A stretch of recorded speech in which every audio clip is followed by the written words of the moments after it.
ஆற்காடு கிச்சிலி சம்பா வயல் இது 1 ஏக்கரில் சாகுபடி பண்ணியிருக்கு. இதனுடைய சாகுபடி முறையை பற்றி நான் இப்போது உங்களுக்கு நான் சொல்கிறேன். நாற்றோட வந்து 15 கிலோ வித நெல்லை வந்து ஊற போட்டு 3வது நாள் முளைப்பு வந்த உடனே நடுவதற்கு முன்னாடி வந்து 1 வாரத்துக்கு முன்னாடியே வந்து நம்ம நிலத்தை வந்து ரெடி பண்ண ஆரம்பிச்சிடணும். 1 வாரத்துக்கு முன்னாடியே வந்து தண்ணி பாய விட்டுட்டு ரொட்டேட்டர் மூலிமா வந்து நிலத்தை வந்து நல்லா சேராக்கிட்டோமா 1 வாரம் காய போட்டோமா அந்த சேர் வந்து நல்லா மக்கக்கூடிய தன்மை வந்துடும். சேராகிறதுக்கு முன்னாடி வந்து 2 சால் நம்ம ரொட்டேட்டரில் ஓட்டிட்டு அதுக்கப்புறமா இலைத்தழைகள் எங்கே வந்து புங்கந்தழைகள் எருக்கந்தழைகள் இதெல்லாம் வெட்டி போட்டுட்டிங்கனாக்கா உங்களுக்கு அது மக்குச்சின்னாக்கா உங்களுக்கு தழைச்சத்து வந்து தானாகவே கிடைச்சிடும். போட்டுட்டு அதுக்கப்புறம் அது மக்கின உடனே நீங்கள் ஒரு 2 நாள் 3 நாள் கழித்து ரொட்டேட்டரில் அடிச்சுட்டு நல்லா மண்ணை வந்து சமப்படுத்திட்டு பெரம்பு ஓட்டிட்டு அதுக்கப்புறம் வந்து கயிறு பிடிச்சி 2 நாற்று 3 நாற்றா வந்து வரிசை நடுவில் நட்டுருக்கேன். அதாவது நாற்றை வந்து 15 நாள்லேருந்து நட்டமாக்கா கிடைக்கக்கூடிய தன்மை வந்து அதுக்கு அதிகமாக இருக்கும். இது வந்து நீண்ட கால பயிர் 5 மாத பயிர்னதுனால 22 நாள் 25 நாள் வரையும் போகலாம். நான் 22 நாள் நாற்றை வந்து நட்டுருக்கேன். அதுவும் இல்லாமல் 2 நாற்று 3 நாற்றை தான் நட்டுருக்கேன். இது எனக்கு நல்ல பலன் கிடைக்கும். வாரத்துக்கு ஒரு தடவை வந்து இதில் ஜீவாமிர்தமும் ஈயம் கரைசலும் மாற்றி மாற்றி விட்டுட்டுருக்கேன். 45 நாள் ஆகுது பயிர். 30 நாளுக்கு மேலே நான் இதில் கடல் பாசி கலந்து விட்டுருக்கேன். வேறு எந்த கெமிக்கல் உரத்துக்கும் இதுக்கு போகலை.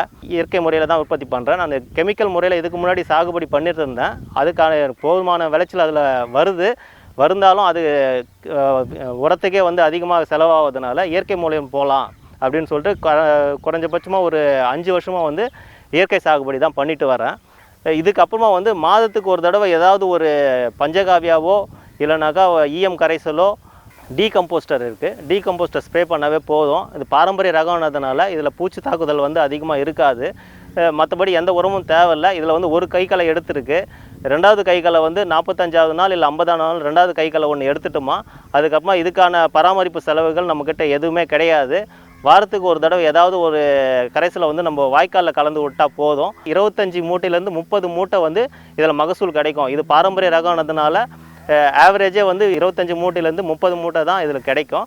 இது வந்து அரிசியாக்கி விற்றுமா 1 கிலோ அரிசி வந்து 75 ரூபா என்ற முறையில் வந்து நான் விற்கலாம். இதை வீட்டு தேவைக்கு போக வித நெல் வந்து 50 ரூபான்ற முறையிலையும் அரிசிக்கு வந்து 75 ரூபான்ற முறையிலையும் நான் விற்றுட்ருக்கேன். இதிலே எனக்கு போதுமான வருமானம் வந்து நம்ம கெமிக்கல் போட்டு சாகுபடி பண்ணுற வருமானத்தோட இந்த வருமானம் நீங்கள் கணக்கு பண்ணு பார்த்தீங்கன்னாக்கா இது வந்து அதிகம்தான். நமக்கு கெமிக்கல் முறையோட இது வந்து அதிகம்தான். அதனால் விவசாயிகள் வந்து பாரம்பரிய ரகத்துக்கு போனீங்கன்னா உங்களுக்கு கெமிக்கல் உரம் போடணும்னு அவசியமே கிடையாது. அரசாங்கத்தில் விடுற ரகங்கள் பார்த்தீங்கன்னாக்கா இந்த கோ 51 இந்த மாதிரி ரகங்கள் ADT 49 இந்த மாதிரி ரகங்கள்லாம் போனீங்கன்னாக்கா உங்களுக்கு கெமிக்கல் போட்டால் தான் வரும். இல்லைனாக்கா அது மகசூல் வந்து குறைஞ்சிடும். அதில் போய் நீங்கள் ஆர்கானிக்கில் போனீங்கன்னாக்கா அது மகசூல் வந்து கம்மியாக தான் கொடுக்கும். நீங்கள் ஆர்கானிக்கு போகணுன்ற முடிவு பண்ணிட்டீங்கன்னாக்கா பாரம்பரிய நெல் ரகங்களை முயற்சி பண்ணுங்கள். அது நல்ல பலன் கொடுக்கும். ஏன்னா அதுக்கு வந்து நம்ம சாதாரண இயற்கை உரங்கள் நம்ம தொழு உரம் போட்டு வளர்த்தாவே போதும். வேறு எந்த ஒரு செயற்கை உரமும் தர வேண்டியது கிடையாது. அந்த ஆவரேஜ் மகசூல்னது 25லேருந்து 30 மூட்டை தாராளமாக தரும். பாரம்பரிய நெல் ரகங்களில் வந்து நம்ம விற்பனை வாய்ப்புன்னு பார்க்க போனீங்கன்னாக்கா மற்ற நெல் ரகங்கள் அதாவது அரசாங்கம் உற்பத்தி கண்டுபிடிச்ச வந்து நெல் ரகங்களில் வந்து வியாபாரிகள் 3ஆம் தரகர்கள் நினைச்சது தான் விலையாக இருக்குது. அவங்க வந்து ஒரு மூட்டைக்கு வந்து 900 ரூபா 700 ரூபாயிலேருந்து 900 ரூபா 1000 ரூபா அவ்வளோதான் ரேட்டு போகுதுன்றாங்க. அதனால் நான் பாரம்பரிய ரகத்துக்கு மாறினதுனால நான் சொன்னது தான் விலையாக இருக்குது. நான் வந்து வியாபாரிகளை வந்து இதை தலையிட விடதே கிடையாது. இதை நான் நேரடி விற்பனையாக தான் நான் பண்ணிகிட்ருக்கேன். அதுவும் வந்து நெல்லாக வந்து இது வெளியே வந்து நெல்லை வந்து நான் விதைக்காக தான் கொடுத்துருக்கேன். கண்டி நெல்லை வந்து வியாபாரமாக நான் கொடுத்தது கிடையாது. விதை நெல் வந்து என்கிட்ட வந்து 50 ரூபான்னு வாங்கிட்டு போயிடுறாங்க.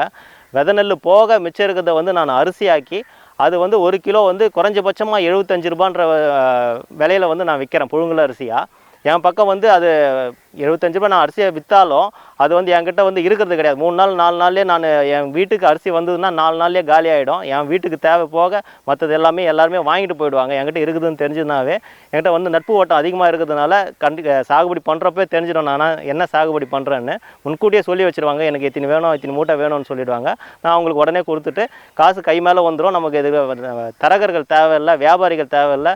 விவசாயிகள் வந்து நம்ம நினச்ச விலையிலேயே வந்து நம்ம விற்றுட்டு அந்த சாகுபடி நம்ம கெமிக்கல் போட்டு குறுகிய கால ரகங்கள் பயிரிட்டு எவ்வளோ வருமானம் வந்து அந்த வருமானம் வந்து நம்ம பாரம்பரிய ரகத்திலே வந்து நம்ம எடுத்துடலாம். இந்த பாரம்பரிய நெல் ரகங்களான மாப்பிள்ளை சம்பா, 60ஆங்குருவை, பூங்கார் இந்த அரிசிங்கெல்லாம் பார்க்க போனீங்கன்னாக்கா இது வந்து சிவப்பு ரக அரிசி. இந்த சிவப்பு ரக அரிசியில் வந்து மதிப்பு கூட்டி விற்கலான்னு ஒரு ஐடியா என்கிட்ட இருக்குது. அது ஒரு குழுவாக நாங்கள் ஆரம்பித்து விவசாயிகள் வந்து இயற்கை விவசாயிகள் ஒரு சங்கம் ஆரம்பித்து எங்கள் குழுவாக வந்து நாங்கள் அது வந்து ஒரு மதிப்பு கூட்டி அவுலா இல்லை பொரியா அதை விற்கணும்னு சொல்லிட்டு எங்கள் கூட ஒரு ஐடியா இருக்குது. அதுக்கான முயற்சியிலையும் நான் ஈடுபட்டு இருக்கிறேன். அதுவும் வந்து கூடிய சீக்கிரம் நான் பண்ணிவிடுவேன். இப்போ நான் இயற்கை விவசாயம் பண்ணதுனால என்னை பார்த்துட்டு என்னுடைய நண்பர்கள் வட்டாரத்தில் வந்து அவங்கள வந்து ஒரு ஆர்வம் வந்து பாரம்பரிய ரகத்துக்கு நம்மளும் போகணும் அப்படின்னு சொல்லிட்டு முயற்சியில் ஈடுபட்டிருக்காங்க. எனக்கு தெரிஞ்சு என் நண்பர்களுக்கு வந்து நானே வந்து ஒரு 5-6 நபர்களுக்கு வந்து இயற்கை விவசாயம் பண்ணணுன்றதுக்காக நான் பாரம்பரிய நெல் ரகங்களான தூய மல்லி, 60ஆம் குருவை, பூங்கார் இந்த நெல்லெல்லாம் நான் வாங்கி கொடுத்துருக்கேன். அதுவும் சாகுபடி பண்ணிகிட்டு இருக்காங்க.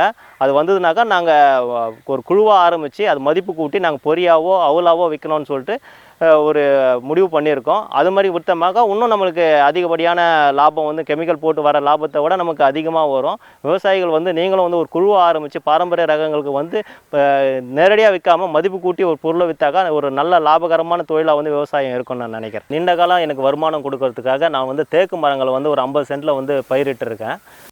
இந்த தேக்கு மரம் வந்து நாட்டு வெரைட்டி, பர்மா தேக்குன்ற ஒரு நாட்டு வெரைட்டி. இதனுடைய சாம்பிளிங் வந்து நான் தேக்கு மர குச்சிகளை வந்து நான் வாங்கிட்டு வந்து ஒரு நர்சரியில் வந்து நாட்டு ரகமே பயிரிடுறாங்க.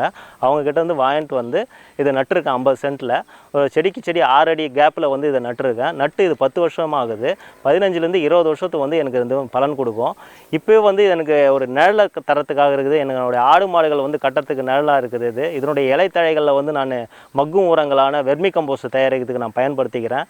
மற்றபடி இந்த நெல் விவசாயத்துக்கு வந்து தழை சத்தை தரக்கூடிய இதுக்காக இந்த தழையை எடுத்து நான் யூஸ் பண்ணியிருக்கிறேன். இந்த மண் பார்த்திங்கனாக்கா இந்த தழை விழுந்து விழுந்து மண்ணே வந்து நல்ல வளமாக மாறி இருக்குது. எங்கே தோணாலும் இதில் வந்து இப்போது மண்புழுக்கள் கிடைக்கும். அந்தளவுக்கு வந்து நல்ல சத்தான மண்ணாக இருக்குது இது. இதனுடைய இலைத்தழைகளில் வந்து அதிகப்படியான சத்துக்கள் இருக்குது. இதை வந்து நீங்கள் வெர்மி கம்போஸ்ட்டுக்கு வந்து யூஸ் பண்ணிக்கிட்டீங்கன்னாக்கா இதை வந்து நல்ல பலன் கொடுக்கும். இது வந்து ஒரு காடு மாதிரி இருக்குது. எனக்கு இங்கே வரதுக்கு எனக்கு ரொம்ப பிடிக்கும். இதில் வந்து அனைத்து விதமான உயிரினங்கள் இருக்குது. நீங்கள் மதிய நேரத்தில் வந்து இதில் உள்ள உட்காந்திங்கனாக்கா அந்த குருவிகள் எல்லா பறவைகளும் வந்து இதில் அடக்கலமாகுது. இரவுல வந்து எல்லா பறவைகளும் இங்கே இருக்கும்.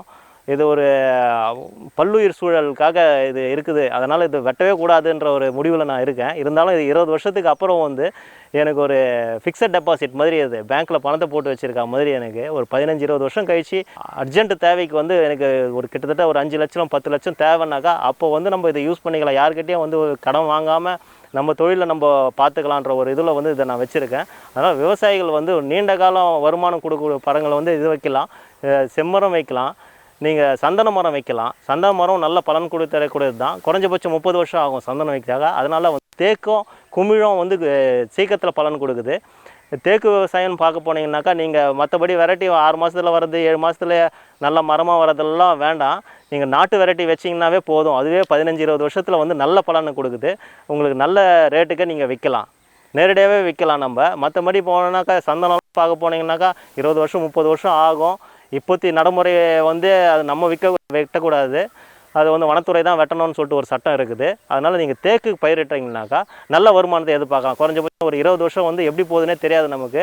இந்த தேக்கு மரத்தை வந்து பராமரிப்புன்னு பார்த்தீங்கன்னாக்கா ரொம்ப கஷ்டமான வேலையெல்லாம் ஒன்றும் கிடையாது. இது வந்து தரிசாக போட்டு வச்சுருக்க விவசாயிகள் நிலம் வந்து நம்ம இருக்க முடியல, நான் வேறு வேலையில் இருக்கிறேன், என் நிலம் வந்து சும்மாவே இருக்குது அப்படின்னு சொல்லிட்டு இருக்கிற நிலத்தை வந்து நீங்கள் கொஞ்சம் முயற்சி செய்து இந்த மழை காலங்களில் வந்து இந்த செடியை வந்து வச்சு விட்டுட்டிங்கனாக்கா முதல்ல பராமரிக்க வேண்டிய அவசியமே கிடையாது. ஏன்னா இப்போ வந்து நீங்கள் இந்த ஆகஸ்ட் செப்டம்பர் மாதங்கள் நீங்கள் பயிரிட்டிங்கனாக்கா அடுத்த 6 மாதங்களுக்கு வந்து ஜனவரி வெளியும் நம்மளுக்கு மழை காலம் தான். அதனால் தண்ணி ஊற்றி பராமரிக்கணும்னு அவசியம் கிடையாது. இந்த 6 மாதம் கண்டி இதை வளர்த்துட்டாக்கா அதுக்கப்புறம் அதுக்கு வந்து தண்ணியே தேவை கிடையாது. அதனுடைய தண்ணீரை வந்து அதுவே தேர்ந்தெடுத்து இழுத்துக்கும். அதனால் வந்து நீங்கள் தண்ணி பாய விடணும், இது ஆடு மாடு மேயும் அப்படின்ற ஒரு இதுவே கிடையாது. ஏன்னா தேக்கு மரத்தில் வந்து ஆடோ மாடோ எதுவுமே மேயாது. இது நல்லாவே இருக்கும். வருடத்துக்கு ஒரு மரம் மட்டும் கவாத்து மட்டும் பண்ணி விட்டுட்டிங்கனாக்கா இது போதும். அது இல்லாமல் வந்து வேலை செய்கிறவங்க, சென்னையில் வேலை செய்கிறவங்கன்னு பார்த்து போனீங்கன்னாக்கா கிராம சைடில் வந்து ஃப்ளாட் வாங்கி வச்சுருப்பாங்க. அது டெவலப் ஆகாமல் இருக்கும். அந்த இடத்த வந்து 20 வருஷம் ஆகும் 30 வருஷம் ஆகும் டெவலப் ஆகிறதுக்குன்னா அந்த மாதிரி இடத்துங்களில் வந்து நீங்கள் தேக்கு மரத்தை வச்சு விட்டுட்டிங்கன்னா ஒரு ஃபென்சிங் போட்டு வச்சு விட்டுட்டிங்கன்னா 20 வருஷம் கழிச்சு நீங்கள் அதில் வீடு கட்டணும், டெவலப் ஆகி போச்சு ஊருனாக்கா அப்போ வந்து அதனுடைய அரசு அதனுடைய வருமானத்திலேயே நீங்கள் வீடு கட்டிடலாம். உங்களுக்கு வந்து வருமானம் மிச்சமாகும். அதுக்கு ஒரு 15 வருஷம் கழிச்சு அது ஒரு பேங்க்கில் டெபாசிட் போட்ட மாதிரி உங்களுக்கு ஒரு நல்ல ஒரு வருமானத்தை அது கொடுக்கும். விவசாயிங்க வந்து நம்ம சாகுபடி பண்ணணுன்னாக்கா குறைஞ்சபட்ச நிலம் நம்மக்கிட்ட 1 ஏக்கர் தான் 1.5 ஏக்கர் தான் இருக்குதுன்ன உடனே அந்த நிலத்தை வந்து நம்ம பிரிச்சுக்கிட்டு அதை வந்து ஒரு வரப்பு பயிராக வந்து மரப்பயிர்களை வச்சுட்டு உள்ளே வந்து தினசரி பயிர்கள், தினசரி வருமானம் கொடுக்கக்கூடியது, வார வருமானம், மாத வருமானம், காலாண்டு வருமானம் இது மாதிரி பிரிச்சுக்கிட்டு நீங்கள் சாகுபடி பண்ணலாம். இந்த மாதிரி சாகுபடி பண்ணும்போது உங்களுக்கு வந்து விவசாயிகள் வந்து நஷ்டமாக போகிறதுக்கான வாய்ப்புகளே கிடையாது. நீங்கள் வரப்பு பயிராக வந்து இது மாதிரி மரங்களை நீங்கள் நட்டிங்கள்னாக்கா ஒரு 5 வருஷம் கழிச்சு 10 வருஷம் கழிச்சு அது ஒரு நமக்கு ஒரு அமௌண்ட்டாக கிடைக்கும். அதை மூலிமா வச்சுட்டு நம்ம நிலத்தை வந்து டெவலப் பண்ணிக்கிறதுக்கோ இல்லை வேறு எதனா வந்து செலவுகளுக்கோ நம்மளுக்கு இது நல்லாவே பயன்படுதும். விவசாயிகள் வந்து ஒரே பயிரை சாகுபடி பண்ணாமல் பல பயிர் சாகுபடி பண்ணணும். இப்போ நெல்லே பண்ணாமல் கரும்பே போட்டுன்னு இருக்கணும் அப்படின்னு அவசியம் இல்லாமல் பல பயிரை சாகுபடி பண்ணால் உங்களுக்கு வருமானம் கிடைக்கும். கூடவே வந்து ஆடு ஒரு 2 ஆடு, ஒரு கோழி ஒரு 10 கோழி, அதுக்கப்புறம் மாடு ஒரு 2 மாடு நாட்டு மாடு வச்சுட்டு இருந்தீங்கன்னாக்காவே போதும். அது நமக்கு தினசரி வருமானமும் ஒரு திடீர்னு ஒரு நம்ம பணம் தேவைப்படுது, ஒரு 1000 ரூபாய் 2000 பணம் தேவைப்படுதுனாக்கா நம்ம யாரையும் எதிர்பார்த்து கடன் வாங்கி இது பண்ணணும்னு அவசியம் கிடையாது. இப்போ நம்மளுக்கு ஒரு தேவை ஒரு 1000 ரூபாய் தேவைன்னாக்கா ஒரு சேவலை விற்றோமா நம்மளுக்கு 1000 ரூபாய் கிடைச்சிடும். அதனால் விவசாயிகள் வந்து ஒருங்கிணைந்த பண்ணைன்ற மூலிமா நீங்கள் ஆடு, கோழி, மாடு இது மாதிரி கலப்பு பயிர்கள் பண்ணினீங்கன்னா நீங்கள் யாருக்கிட்டையும் கடன் இல்லாமல் நிம்மதியாக வாழ்க்கையை நடத்தலாம்.